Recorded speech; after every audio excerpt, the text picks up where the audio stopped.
FM 89.1, Radio Universidad. ¿Qué tal? Buenos días a toda la audiencia.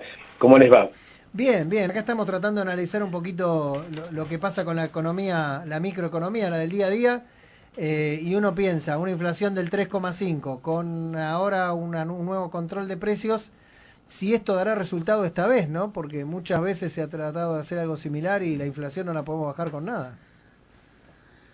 A ver, en lo inmediato un control de precios es importantísimo, pero no es suficiente. Habría que generar otras instancias como el Observatorio de Precios, la intervención directa en el mercado por parte del Estado. Es decir, hay una serie de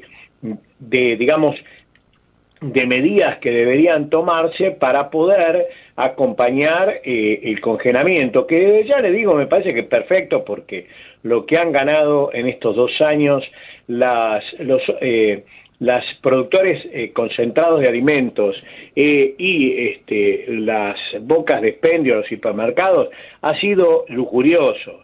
Los precios los han incrementado en forma especulativa que no tienen razón de ser, y la inflación, por supuesto, ha tenido un gran contenido de esta, presión alcista que demuestran las empresas. Más que nada, cuando usted observa algunos productos que cambian de precio constantemente en los distintos bocas de expendio, se da cuenta que esta dispersión es pura y exclusivamente por la especulación y la gran especulación que existe. Sí. Y aparte, el otro inconveniente es cuando vemos que hay incremento en productos que no tienen ninguna necesidad de estar aumentados. Evidentemente es un afán especulativo, y cuando los hipermercados remarcan entre un 500, 1000% la mayoría de sus productos, la verdad que honestamente habría que comenzar a sancionar severamente y hasta clausurar sucursales de hipermercados, porque en la pandemia la gente no fue a comprar a los hipermercados, fue a comprar a los negocios de cercanía, a los almacenes, a las carnicerías, a la verdulería. ¿Por qué? Porque no se acercaba a los hipermercados. Aparte, muchos hipermercados tenían sucursales también. Porque uno cuando hacen los acuerdos de precios lo hacen con los hipermercados, y la realidad es que forman parte solo de una pequeña porción de la población que va a comprar ahí. El problema es que no pueden controlar a los de cercanía. Lo que ocurre es que los hipermercados son los que forman los precios. Nosotros veíamos en la pandemia que sin ninguna razón eran modificados los precios, porque el hipermercado tiene distintas maneras de generar, compra de productos en forma monopólica, y hace que las empresas con marcas propias o marcas de empresas particulares no le vendan a los almacenes en los precios mismos que le venden al hipermercado. Entonces nosotros vimos, por ejemplo, que le reclamaban a los almaceneros el pago de la mercadería contra culata de camiones, es decir, y muchas veces el almacenero, y más en el 2020, donde todos pagaban con tarjeta de débito, evidentemente la presión alcista deviene de estos grandes grupos que en otras partes del mundo le establecen estructura de costo, los castigan, los cierran, los mandan a que estén fuera de los ejidos urbanos. Sin embargo, acá en la Argentina nos tenemos que aguantar acá adentro, no cumpliendo la ley de góndolas.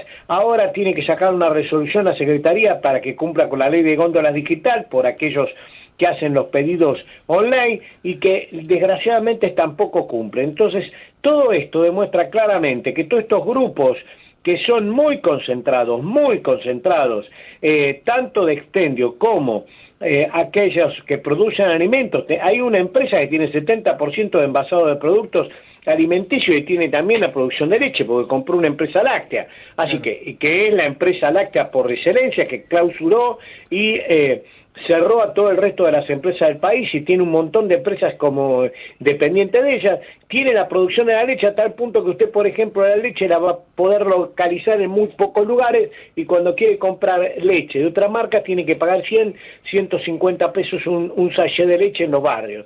Que esto no puede ser así, porque no llegan los camiones con la leche más económica de la lista de precios cuidados. Esto muestra claramente... No quiero ni pensar lo que pasa cuando tienen que ir al interior del país o a localidades que no están tan cerca de de la ciudad de Buenos Aires, ¿no? Imagino que debe ser... O no ingresan a los barrios, porque no, los camiones en muchos casos entregan en los grandes centros urbanos, si no ingresan a los barrios les dejan a la gente sin una leche acorde al precio que corresponde. Es decir, hay una serie de situaciones, no solo en las bocas de expendio, en la comercialización, el transporte y en la producción de alimentos, donde es un aquelarre. Por lo tanto, el control del Estado en forma directa en el mercado, en el control de precios, no hay que descartar lo que puede significar una junta de granos o una junta de carnes, porque en algún momento el Estado va a tener que intervenir. Ustedes fíjense que desde el año pasado las empresas bajaron la producción de alimentos. ¿Por qué? Y porque de esa forma falta de alimento y lo pueden incrementar al doble o al triple de lo que lo pueden vender. Esto es una barbaridad. ¿Cuánto aumentó el arroz desde el año pasado hasta acá? ¿Cuánto aumentó la leche del año pasado hasta acá? Sin ningún sentido. Y no fijen esto en el déficit del Estado, el aumento del dólar, no. Esto es pura y exclusivamente especulación de grupos muy concentrados. Porque si no, no podría darse este incremento tan fuerte. Si nosotros analizamos el índice del INDEC, vamos a ver que los productos que van evolucionando tienen nombre y apellido. Bueno, pero por eso digo, siempre nombramos el caso de los fideos, ¿no? En Molinos Río de la Plata tiene las 5 o 6 marcas más importantes. Tiene Don Felipe, tiene Matarazzo, tiene... Luchetti, digamos, las 5 marcas más importantes. Entonces, claro, ¿cómo no van a tener casi el monopolio de este producto? Entonces lo aumentan cuando quieren, total, no hay ningún problema con eso. Ahora, lo que uno se pregunta es, ¿por qué bueno, la respuesta está en la misma pregunta, ¿no? Que hay empresas que evidentemente ni siquiera quieren que las controlen, por eso cuando se habla de la cadena de valor, se ponen como locos, ¿no? Claro, porque el tema es muy claro en la Argentina. Todos quieren libertad del mercado para poder cobrar lo que se les cante. Esto es así.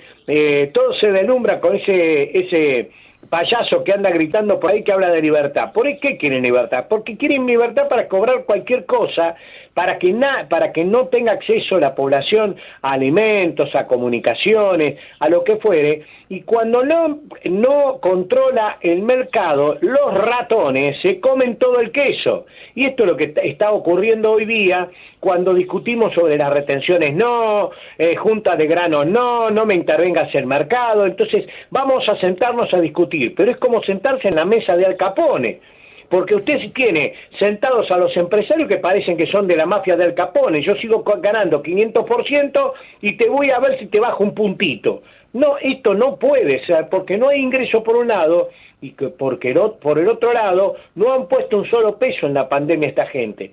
Que entonces estos grupos muy concentrados de empresarios hay que comenzar a ver cómo se regula el mercado, tomar la decisión política de la regulación del mercado que no se ha tomado, con Vicentín se ha vuelto para atrás, y no creo que sea conveniente que en las próximas décadas tengamos el gobierno del mercado por sobre el Estado. No corresponde por una simple y sencilla razón. Nadie puede vivir con una empresa que ahorca a la población. Entonces, tenemos al Estado, el Estado tiene que ser más fuerte, tiene que haber justicia social, pero para ello hay que tomar la decisión política de terminar con estos anclajes monopólicos, que por otro lado, ojo, está establecido en la Constitución, no es un invento, y pasa en los países centrales. En Estados Unidos estas empresas ya las hubieran clausurado.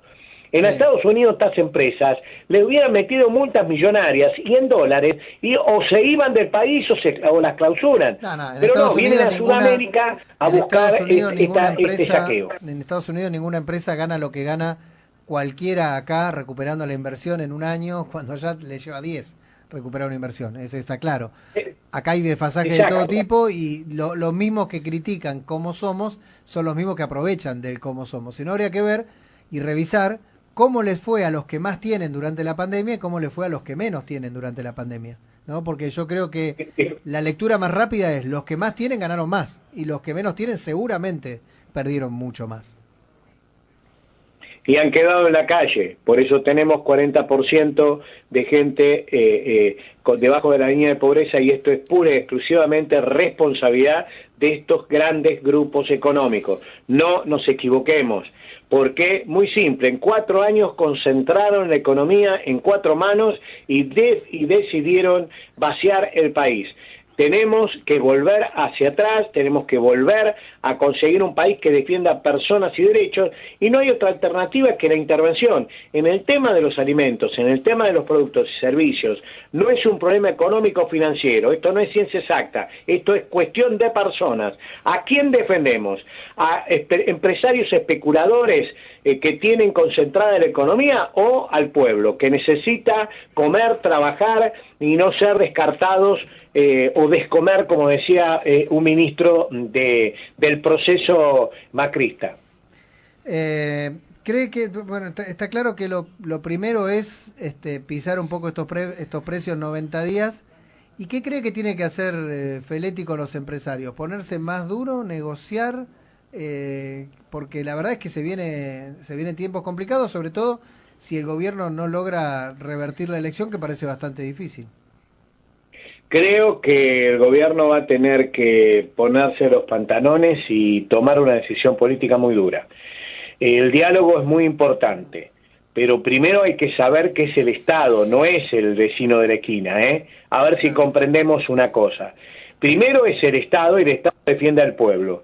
No es el vecino de la esquina como para poder perjudicar a 4, 5, 10, 20, 25 millones de personas y sacarle el pan y la carne y la leche en la mesa.